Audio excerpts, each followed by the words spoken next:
আসসালামু আলাইকুম। 90% উদ্যোক্তার ফেল হওয়ার অন্যতম কিছু কারণ হচ্ছে আমি আজকের এই ভিডিওতে শেয়ার করব। আপনারা জানলে অবাক হয়ে যাবেন এই 5টি কারণ। আপনি যদি আমাদের ইউটিউব চ্যানেল নতুন হয়ে থাকেন তাহলে আমাদের ইউটিউব চ্যানেলটিকে সাবস্ক্রাইব করে আমাদের চ্যানেলের পাশেই থাকবেন। বাংলাদেশে যারা বিজনেস শুরু করে অনলাইনে তাদের ফেল্ড হওয়ার অন্যতম 5টি কারণের অন্যতম একটা কারণ হচ্ছে বুল মার্কেট রিসার্চ করা।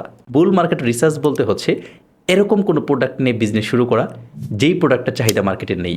এরকম প্রোডাক্ট নিয়ে যদি আপনি বিজনেস শুরু করেন তাহলে আপনি কাস্টমারই খুঁজে পাবেন না। আর যদি কাস্টমারই খুঁজে না পান তাহলে কিন্তু আপনি সেই প্রোডাক্ট সেল করতে পারবেন না। আমাদের সেকেন্ড যে কারণ হচ্ছে সেটা হচ্ছে দুর্বল মার্কেটিং স্ট্র্যাটেজি, অর্থাৎ ভালো প্রোডাক্ট মানে বেশি সেল, এই ধারণা রাখা। আপনার ভালো প্রোডাক্ট হলেই যে সেল হবে এই ধারণা থেকে আপনি আপনার অ্যাডসে ইনভেস্ট করেন না, আপনার ব্র্যান্ডিং এবং মার্কেটিং ইনভেস্ট করেন না, যার ফলে আপনার কিন্তু পর্যাপ্ত সেল হয় না।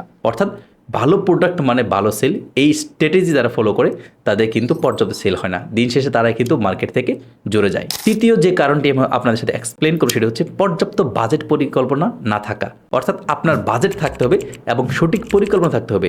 যদি আপনি সঠিক পরিকল্পনা করতে পারেন তাহলে কিন্তু আপনার যে বাজেটটা আছে সেটা হোক অ্যাডসের জন্য, সেটা হোক মার্কেটিংয়ের জন্য বা ব্র্যান্ডিংয়ের জন্য, সবগুলো কারণের জন্য হচ্ছে আপনার এই বাজেটটাকে প্রপারলি আপনাকে সঠিক জায়গায় ইনভেস্ট করতে হবে।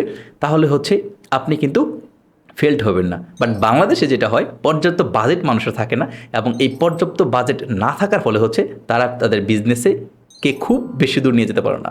চতুর্থ যে কারণটি হচ্ছে বাংলাদেশের মানুষের যারা বিজনেস করতেছে ফেল্ড হওয়ার অন্যতম একটা কারণ হচ্ছে সঠিক টিম না থাকা।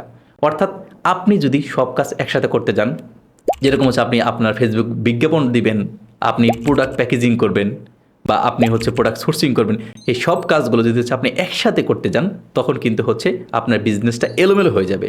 অর্থাৎ আপনার সুন্দর সাজানো গোছানো একটা টিম থাকতে হবে, যেই টিমের প্রত্যেকটা পার্সন হচ্ছে তাদের নির্দিষ্ট কাজের জন্য ডেডিকেটেড হবে। এরকম যদি টিম থাকে তাহলে আপনি বিজনেসে সাকসেসফুল হতে পারবেন। বাট না হলে কিন্তু আপনি খুব বেশি দূর যেতে পারবেন না এবং আপনি হচ্ছে অনলাইন থেকে জড়ে যাবেন। পঞ্চম এবং লাস্ট যে কারণটা আমি আপনাদের সাথে শেয়ার করব সেটা খুবই গুরুত্বপূর্ণ, ভুল সেট আপ।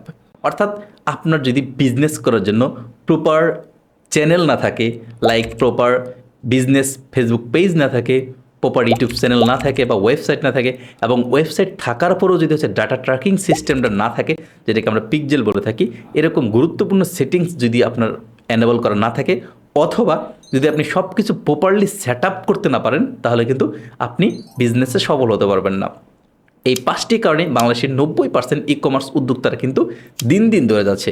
অর্থাৎ আমরা বিজনেস শুরু করলেও শেষ পর্যন্ত কিন্তু মার্কেটে টিকে থাকতে পারি না। এই হচ্ছে 5টি অন্যতম কারণ।